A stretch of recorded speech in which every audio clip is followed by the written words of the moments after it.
Lazevo likes to talk about life while he's shooting people in the face. Lazevo. What is going on, everybody? It's Lazevo here, and I want to tell a story. I had like an itching to tell a story. Sometimes I get like that, and I haven't done it in a while on my channel. And damn this chair, anybody who games with me, this is all you effing hear all the time. I need some YouTube money to replace this damn squeaking piece of shit. Okay, I apologize. That was me. Almost rage quitted this commentary right there. But I want to tell a story. I apologize for that. That was rude. I want to tell a story, and I just had an itching to do it. Sometimes I get that. I don't know what it is. It's just like, man, I haven't done that in a while. And I was thinking of something funny to talk about, and a thought came to my mind of weird shit that I used to do in high school. And by weird, I mean really effing stupid. This is up there. You know, there's a lot of stupid shit you do in your life. This one is up there. This one's pretty high. And it's a combination of having just enough freedom to like have a car and a job and a little bit of cash and no responsibility whatsoever. And it creates events like this where you can get yourself in what seemingly would be a very dangerous activity. So what happened was, it was about this time of year, and we got a really heavy snowfall here in Michigan. And where I grew up is kind of like out in the country, but it's close to the city. It was a cool place to grow up because it was close enough where you could get to a mall or a movie theater within 15, 20 minutes. But yet, when you were home, I mean, it was like cornfields and cows. So it was pretty cool place to grow up. I like that environment. But we grew up out in the country. A lot of my friends lived on dirt roads. And we get this real heavy snowfall, like real deep. I'm talking maybe like 12 inches or something, which is a good snowfall for southern Michigan. And we had a snow day. And, of course, you know that means no school. And we get to figure something out to do. All your parents still have to go to work. They don't get snow days at work, which, damn it, I wish they started implementing that, because now that I'm working and not in school, I would appreciate a snow day. Another side note, while I'm thinking about it, I never got one effing snow day at Michigan Tech where I went to school in the Upper Peninsula. It would snow frickin' 20 inches in a night. No snow days. None. They just don't do that up there. It's like in the Upper Peninsula, they're like, don't be a pussy. Go to work, go to school.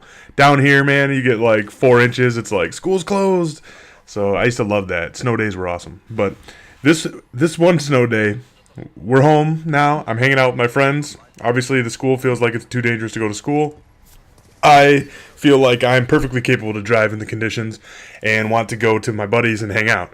So I go over there, and we get the idea to sled. Now, the problem is where I grew up is farms.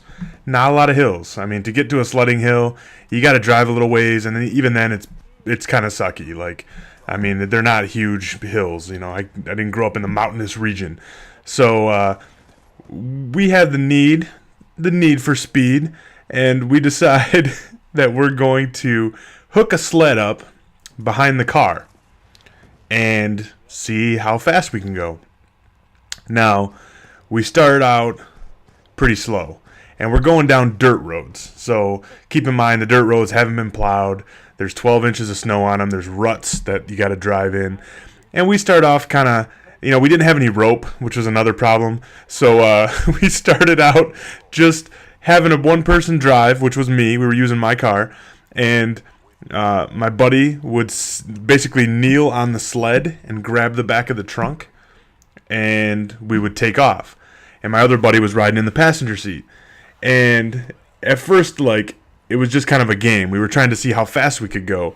And the problem was we didn't really have a spotter in the back to say when the guy on the sled was done or when he had enough, or kind of to communicate with the driver. So the first couple runs, we kept it pretty slow. I think we got up to like 10 or 15 miles an hour, nothing crazy, 20 miles an hour maybe, which, by the way, if you're kneeling on a sled behind a car, feels really fast. But nothing crazy, right? And then as we started to get into it, nobody was falling, nobody's getting hurt. We started thinking, man, let's see how fast we can go. This is like, it's like that male competition thing. Like, I want to see how fast I can go.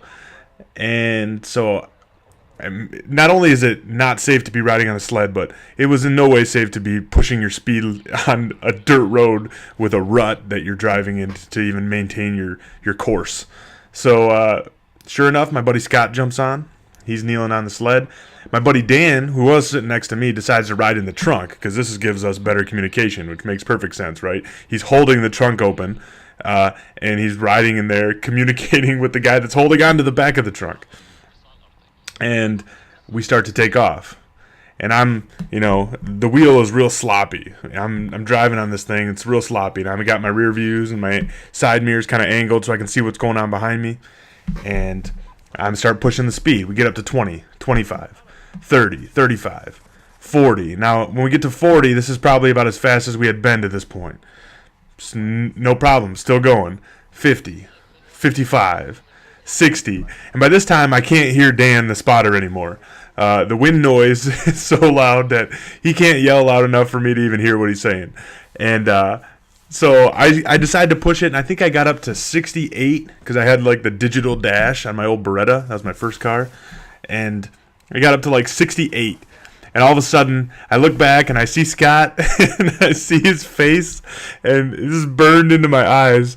His face was, it was like from the side mirror. I saw like his eyes got really big, and his eyes got really big, and apparently the sled was gone at this point. It had just got sucked out from underneath his knees, and he was holding on to the trunk, and all of a sudden he couldn't hold on anymore, and he let go. So at 68 miles an hour, my buddy Scott lets go of the trunk, and I'm laughing now because he didn't get seriously hurt.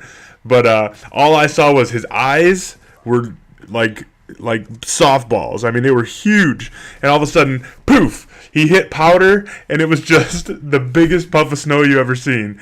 And then I'm trying to like slow down the car, and again, I can't slam on the brakes. I'll probably spin out and hit a tree or something. So I'm like, gradually slowing down. We got to circle back. I felt like when you're water skiing or tubing or something, you fall off, and it takes like a couple minutes for the boat to circle back. That's kind of what it felt like. I circled back, and I fully expected Scott to be dead. I mean, I saw him like tumbling. It was like an action movie. There was snow, and he's doing this barrel roll thing, and we pull up, and we're like, oh my God, man, are you all right? And he's like, no, I'm cool, man. It was awesome. That was awesome. And we look at the sled. We went back and locate the sled, and it's just shredded because it had been hitting like rocks and gravel. It looks like a cheese grater on the bottom. Apparently, a plastic sled doesn't stand the test of 60 miles an hour. But